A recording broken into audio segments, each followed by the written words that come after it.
चलिए अब शुरू करते हैं। क्वेश्चन नंबर 4 है जो एक्सरसाइज 3.5 का है।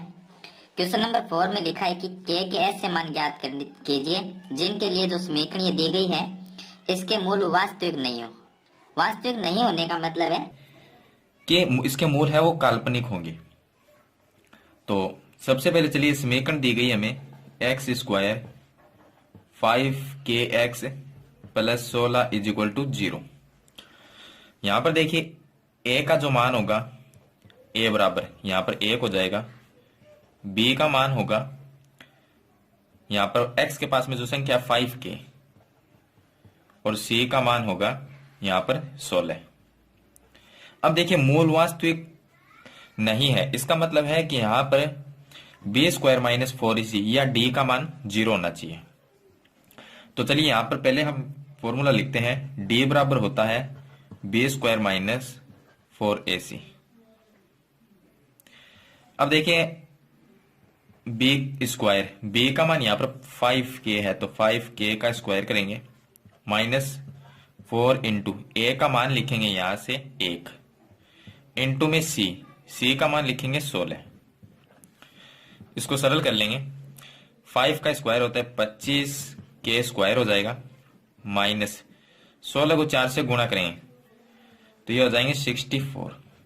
अब मूल वास्तविक नहीं है, यहां पर लिखेंगे समीकरण के मूल वास्तविक नहीं है। वास्तविक नहीं है। मूल वास्तविक कब नहीं होते? जब डी का मान है वो 0 से छोटा होता है। यानी कि डी का मान, डी इसमें क्या है, बी स्क्वायर माइनस 4ac ये डी है। तो डी का मान है वो 0 से कम होना चाहिए, यानी कि 0 से कम संख्या अगर आती है इसका मतलब वो माइनस में चली जाती है। तो डी का मान अगर माइनस में आता है तब इसके मूल वास्तविक नहीं होते, उसका मतलब है कि काल्पनिक होते हैं। तो चलिए डी का मान है, ये डी का मान है तो यहां पर लिख देंगे 25 के स्क्वायर माइनस में 64 और इसके आगे ये चिन्ह है ये लगा देंगे और 0, यानी कि डी का मान है वो 0 से कम होना चाहिए। अब देखिए यहां पर माइनस में 64 है, इसको इस साइड में लेके आएंगे तो ये हो जाएगा 25 के स्क्वायर 64 प्लस में हो जाएगा ये, तो के का यहां से मान निकाल लेंगे अगर तो ये हो जाएगा हमारे पास में के स्क्वायर और ये हो जाएगा 64 अपॉन में 25 इसके गुणा में है, भाग में आ जाएगा 25 तो के स्क्वायर हटा देंगे तो इस साइड में अंडर रूट आ जाएगा, अंडर रूट 64/25 और इनका अंडर रूट अगर निकालते हैं तो के का मान हमारे पास में आता है 64 का होता है 8 और 25 का होता है 5। ये प्लस और माइनस दोनों में आएगा। अब यहां पर देखिए कि ये हमारे पास में जो समीकरण है यहां पर हमारे पास में के का मान प्लस और माइनस 8/5 आया है। तो इसमें देखिए अलग अलग दो शर्त होगी। पहली कंडीशन में देखिए, फर्स्ट कंडीशन में अगर के का मान यहां पर 8/5 है, अगर 8/5 है प्लस में, और दूसरी कंडीशन में होगा हमारे पास में सेकंड कंडीशन में के का मान होगा माइनस में 8/5। तो देखिए यहां पर के का मान है, इसका मतलब ये जो चिन्ह है इसका मतलब ये है कि के का मान 8/5 से कम होना चाहिए। अब 8/5 है वो के से ज्यादा है क्योंकि जिस साइड में ये इसका मुंह है वो जिस साइड में होता है उस साइड के अंदर बड़ी संख्या है वो बड़ी होती है। तो इसका जो चिन्ह का मतलब है कि के का मान है वो 8/5 से कम है, और यहां पर भी इसका मतलब है कि के का मान है वो माइनस 8/5 से कम है। अब देखिए यहां पर मूल वास्तविक नहीं, यानी कि मूल वास्तविक कब नहीं होते? जब ये संख्या 0 से डी का मान 0 से छोटा होती है, मतलब कि ये मान अगर छोटा होगा 0 से, 0 छोटा होने का मतलब माइनस। अब यहां पर देखिए यहां पर ये 25 के स्क्वायर माइनस 64, अब ये 64 माइनस में है और ये 25 है।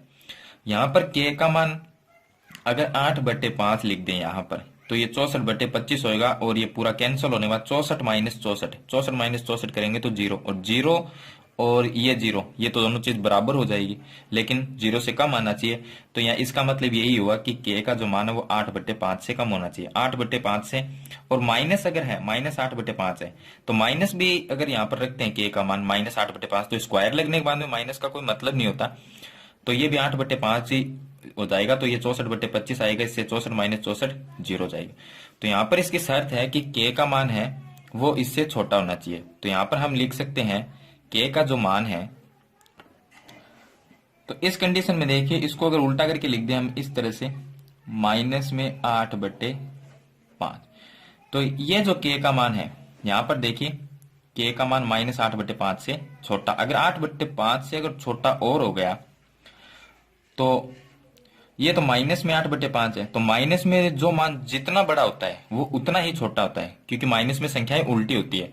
ये -8/5 है, अगर इससे बड़ा और लेंगे जैसे कि 9/5, तो ये 8/5 से भी छोटा मान है, अगर माइनस में है तो इससे भी छोटा है। फिर इसके आगे ही लेंगे, और बड़ा कौन सा होगा, इसके पीछे की, जैसे कि 7/5, अगर ये माइनस में है तो ये 8/5 से बड़ी संख्या है। तो k का मान हमारे पास में अगर 8/5 यहाँ पर रख दें तो ये 0 के बराबर आ जाता है, लेकिन हमारे पास में 0 के बराबर नहीं चाहिए, हमें k का मान है, अगर प्लस में लेंगे तो प्लस में तो 8/5 है, अगर इससे भी छोटा अगर ले लेते हैं या इससे अगर छोटा लेंगे तो भी हमारे पास में ये संख्या बड़ी हो जाएगी, तो 64 है।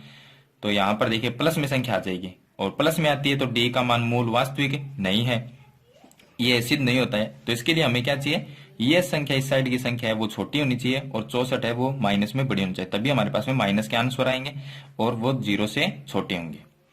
तो यही मैं आपको बताना चाहता हूँ इसके अंदर कि k का जो मान है, k का मान बड़ा होना चाहिए -8/5 से। कहने का मतलब -8/5 से बड़ी संख्या कौन सी होगी, ये होगी।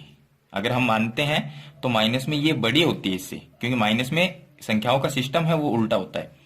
तो इसको हम इस तरह से लिख देंगे कंडीशन के अंदर कि अगर ये संख्या है, अगर इससे -8/5 से अगर k का मान छोटा हो गया तो ये हमारे पास में बहुत छोटी हो जाएगी, क्योंकि इसको गुणा करेंगे तो ये आंसर इसके माइनस में नहीं आएंगे। और k का मान है अगर इससे बड़ा होगा, इससे अगर बड़ा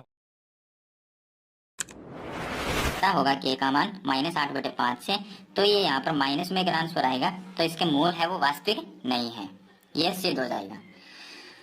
तो ये था इसका क्वेश्चन नंबर 4, जो मैंने आपको बता दिया सॉल्व करके। अगर इस क्वेश्चन में आपको कोई समझ नहीं आता है तो आप मुझे कमेंट करके जरूर बताइए। चलिए